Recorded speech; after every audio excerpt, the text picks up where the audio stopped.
আসসালামু আলাইকুম। বাংলা সাহিত্যের অত্যন্ত গুরুত্বপূর্ণ ১০০টি প্রশ্নোত্তর পর্বে আছেন স্বপ্নের স্কুলের সাথে। বাংলার আদি অধিবাসীগণ অস্ট্রিক ভাষাভাষী ছিল। বাংলা ভাষার উদ্ভব হয়েছে প্রাকৃত ভাষা থেকে। বাংলা ভাষার অবস্থান বর্তমান পৃথিবীতে সপ্তম। বাংলা সাহিত্যের প্রাচীন যুগ ধরা হয় ৬৫০ সাল থেকে ১২০০ সাল পর্যন্ত। বাংলা সাহিত্যের মধ্যযুগ ধরা হয় ১২০০ সাল থেকে ১৮০০ সাল পর্যন্ত। আর বাংলা সাহিত্যের আধুনিক যুগ ধরা হয় ১৮০১ সাল থেকে বর্তমান সময় পর্যন্ত। বাংলা ভাষার প্রাচীন নিদর্শন চর্যাপদ। চর্যাপদের আবিষ্কারক ডক্টর হরপ্রসাদ শাস্ত্রী। চর্যাপদ আবিষ্কৃত হয় নেপালের রাজগ্রন্থশালা থেকে। সালটি হচ্ছে ১৯০৭ সাল। চর্যাপদের মোট পদকর্তা ২৩ জন, মতান্তরে মোট পদকর্তা ২৪ জন। বাংলা লিপির উৎস ব্রাহ্মী লিপি। উপমহাদেশে প্রথম ছাপাখানা স্থাপন করা হয় ১৪৯৮ সালে। শ্রীরামপুর ছাপাখানা স্থাপন করা হয় ১৮০০ সালে। ঐতিহাসিক আইনি আকবরী এর রচয়িতা আবুল ফজল। এটি একটি গ্রন্থ। বাংলা সাহিত্যের অন্ধকার যুগ বলা হয় ১২০১ সাল থেকে ১৩৫০ সাল পর্যন্ত, আর ওই সময়টাকে বলা হয় তুর্কি যুগ।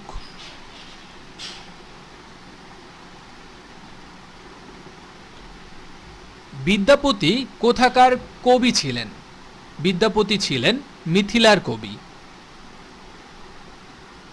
ব্রজবুলি ভাষার প্রবর্তক হচ্ছেন বিদ্যাপতি। শ্রীকৃষ্ণ কীর্তন কাব্যের রচয়িতা বরু চণ্ডীদাস।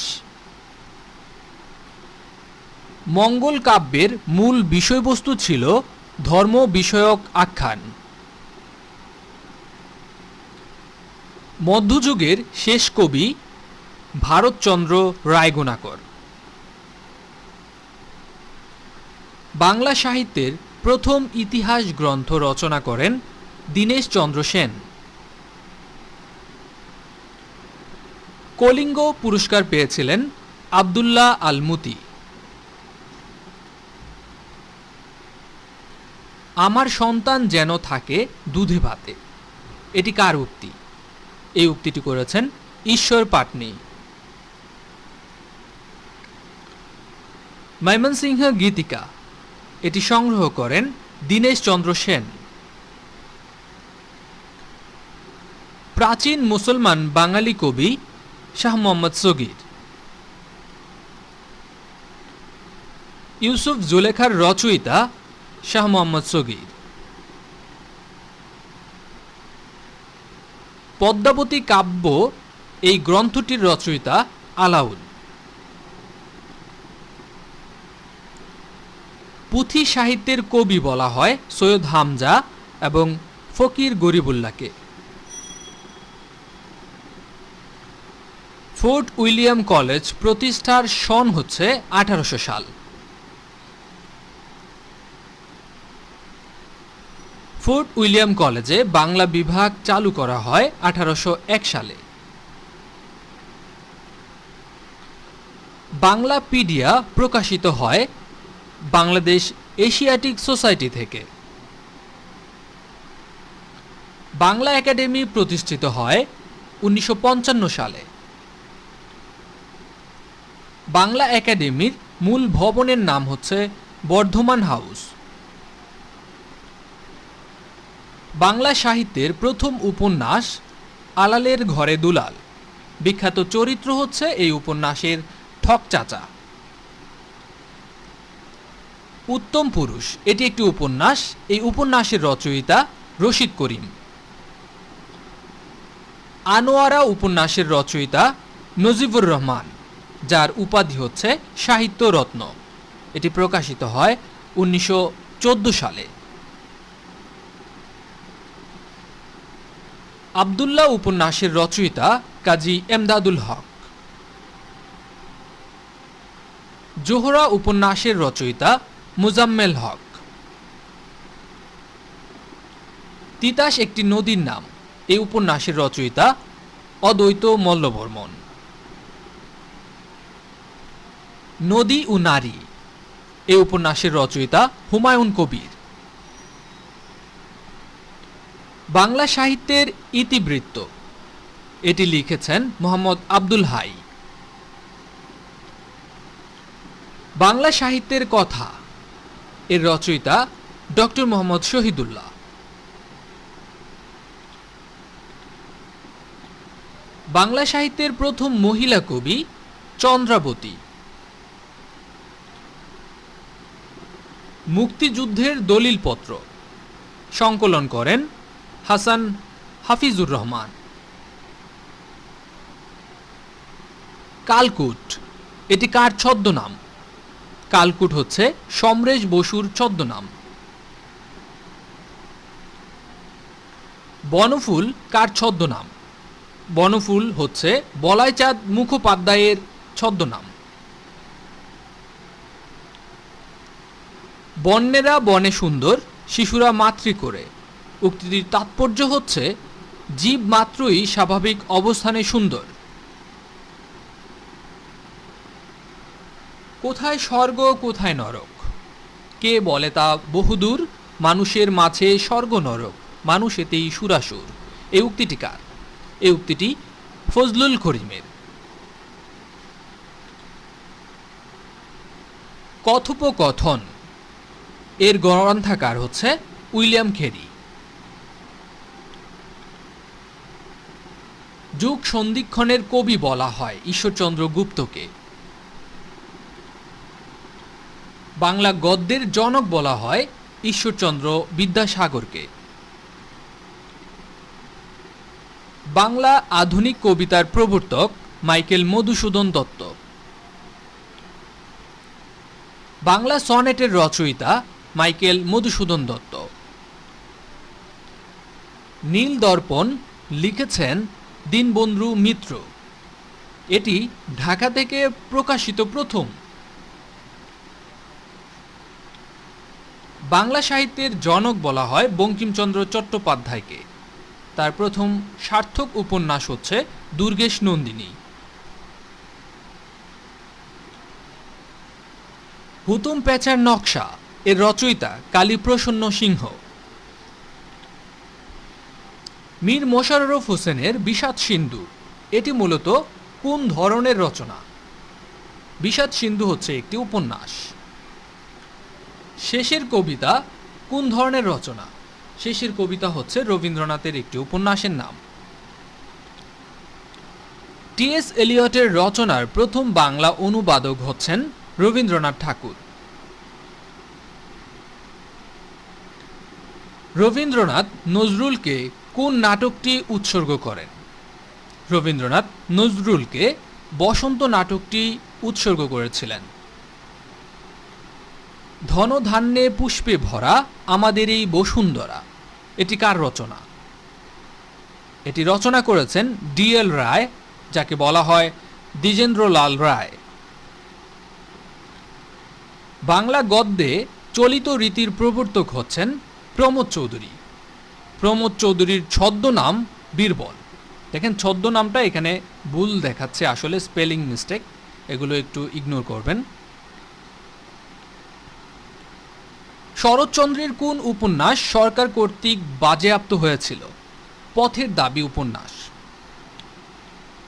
অনল প্রবাহ, এর রচয়িতা ইসমাইল হোসেন সিরাজি। পদ্মরাগ, এটি লিখেছেন বেগম রোকেয়া সাখাওয়াত হোসেন। পথের পাঁচালী, এর রচয়িতা বিভূতিভূষণ বন্দ্যোপাধ্যায়। আমার দেখা রাজনীতির 50 বছর, এর রচয়িতা আবুল মনসুর আহমেদ। জীবনানন্দ দাশের প্রথম কাব্যগ্রন্থের নাম ঝরাপাল। তার বিখ্যাত কাব্যগ্রন্থের নাম হচ্ছে ধূসর পাণ্ডুলিপি। কাজী নজরুলের জীবনকাল। তিনি জন্মগ্রহণ করেছিলেন 1899 সালে এবং মৃত্যুবরণ করেন 1976 সালে। নজরুলের প্রথম লেখা বাউন্ডেলের আত্মকাহিনী। বিদ্রোহী কবিতা কোন কাব্যের অন্তর্গত? এটি জাতীয় কবি কাজী নজরুল ইসলামের প্রথম কাব্যগ্রন্থ অগ্নিবীণা থেকে নেয়া। নজরুলের প্রথম উপন্যাস ও কবিতা কি? প্রথম উপন্যাস হচ্ছে মৃত্যু খোদা এবং প্রথম কবিতা হচ্ছে মুক্তি। নজরুলের সঞ্চিতা কাকে উৎসর্গ করেন? সঞ্চিতা উৎসর্গ করেন রবি ঠাকুরকে। The field of embroidered quilt পল্লীকবি জসিমউদ্দিনের কোন কাব্যের অনুবাদ এটি? এটি হচ্ছে নকশি কাঁথার মাঠের অনুবাদ। চাচা কাহিনী এবং পঞ্চতন্ত্র কে লেখেন? চাচা কাহিনী এবং পঞ্চতন্ত্র লিখেন সৈয়দ মুস্তফা আলী। অন্যদিকে বোবা কাহিনী উপন্যাস, একমাত্র উপন্যাস, এটি লিখেছিলেন জসিমউদ্দিন। কৃতদাসের হাসি এটির রচয়িতা শওকত ওসমান। ইসলামের ইতিহাস ও ঐতিহ্য কোন কাব্যের উপজীব্য বিষয় ছিল? সাত সাগরের মাঝি, যার লেখক ফররুখ আহমেদ। সংস্কৃতি এই গ্রন্থটি লিখেছেন ডক্টর আহমদ শরীফ। 20 শতকের মেয়ে এর রচয়িতা ডক্টর নীলিমা ইব্রাহিম।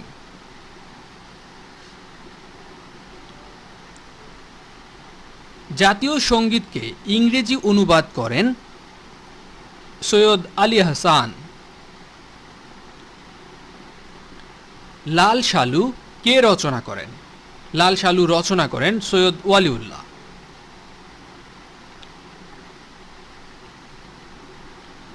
বিখ্যাত রক্তাক্ত প্রান্তর এই নাটকটির রচয়িতা মুনির চৌধুরী। মুনির চৌধুরীর কবর নাটকের পটভূমি হচ্ছে ভাষা আন্দোলন। এটি মূলত হচ্ছে কাশবনের কন্যা, কাবনের কন্যা নয়, এটি হচ্ছে কাশবনের কন্যা। এটি মূলত হচ্ছে একটি উপন্যাস। সূর্য দিগল বাড়ি এই উপন্যাসের রচয়িতা আবু ইসহাক। সংসপ্তক এটি রচনা করেছেন শহীদুল্লাহ কায়সার। বাংলাদেশ স্বপ্ন দেখে এটি কার কাব্যগ্রন্থ? এটি লিখেছেন শামসুর রহমান। এখানে দেখেন রহমান লেখা আছে কিন্তু শামসুর রহমান হবে, র আকার।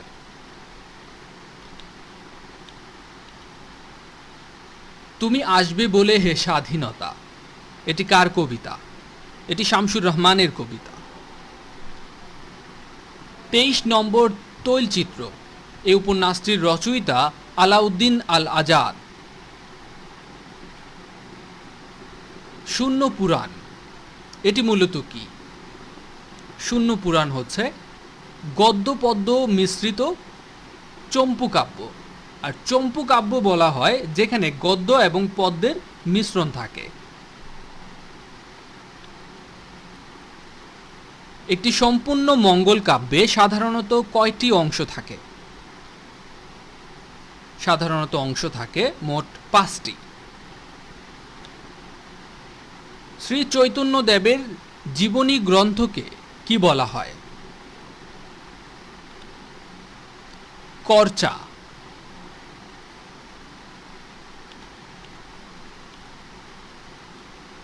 মুকুন্দরাম চক্রবর্তীকে আখ্যায়িত করা হয় কি হিসেবে? দুঃখ বর্ণনার কবি হিসেবে মুকুন্দরাম মুকুন্দ দাস চক্রবর্তীকে আখ্যায়িত করা হয়? নৌকাডুবি রবীন্দ্রনাথ ঠাকুর রচিত এটি একটি উপন্যাস।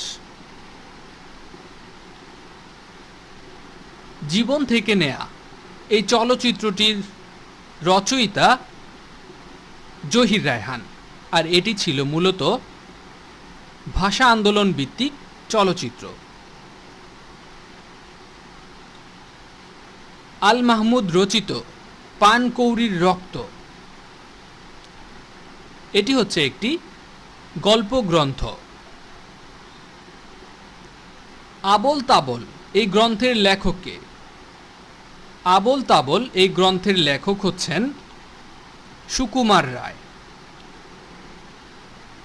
এতক্ষণ ছিলেন স্বপ্নের স্কুলের সাথে। এই 100 প্রশ্নের মাঝে আপনার যদি কোনো ধরনের কনফিউশন থাকে অথবা আপনার যদি মনে হয় কোনো উত্তর ভুল আছে তাহলে অবশ্যই কমেন্টসে জানাবেন।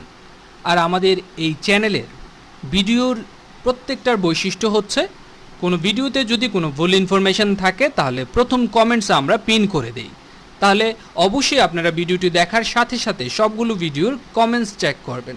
তাহলে আপনার ভুল ইনফরমেশন শেখার যেই প্রবণতাটা আছে অথবা ভুল ইনফরমেশন শেখা থেকে আপনি অনেকটাই বেঁচে যাবেন।